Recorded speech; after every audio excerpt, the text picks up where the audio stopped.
एक ऋषि थे, बहुत ही सरल, सहज, निराभिमानी और अत्यंत ज्ञानी। दूर दूर से लोग उनके पास शिक्षा प्राप्त करने आते थे। एक राजकुमार भी उनसे शिक्षा प्राप्त करने आया।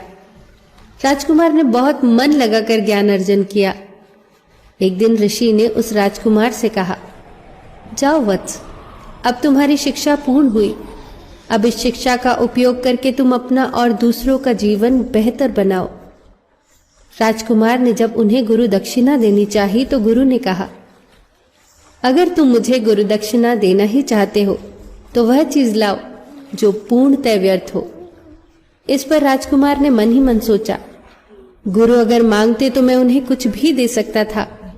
ये गुरु ने क्या मांग लिया? ये तो बिल्कुल आसान चीज है भेंट में देने को। आसपास कितना कुछ व्यर्थ है, मैं तो कुछ भी गुरु को दे सकता हूं। यह सोचकर उसने मिट्टी उठाने के लिए जैसे ही हाथ बढ़ाया तो मिट्टी बोल उठी, ठहर मनुष्य, यह क्या कर रहा है? तू मुझे व्यर्थ समझता है? तेरे खाने पीने से लेकर बहुमूल्य धातुएं और ऐसी अनेक वस्तुएं क्या मुझी से उत्पन्न नहीं होती? ये विविध रूप, रंग, रस, गंध क्या मुझसे ही उत्पन्न नहीं होते? मिट्टी की बात सुनकर राजकुमार सोच में पड़ गया और फिर वो आगे बढ़ गया। वो थोड़ी ही दूर गया था कि उसने देखा कि एक स्थान पर गंदगी का ढेर लगा है। राजकुमार को लगा, इससे व्यर्थ तो कुछ और हो ही नहीं सकता, और ये सोचकर राजकुमार ने जैसे ही उसे उठाने के लिए अपना हाथ बढ़ाया तो उसमें से आवाज आई, रुको मानव, तुम मुझे व्यर्थ समझने की भूल भला कैसे कर सकते हो? क्या तुम भूल गए कि धरती को पोषित करने वाली खाद मुझी से बनती है? तुम्हारी फसलों को प्राण और पोषण मुझी से मिलता है। मैं व्यर्थ कैसे हो सकती हूं?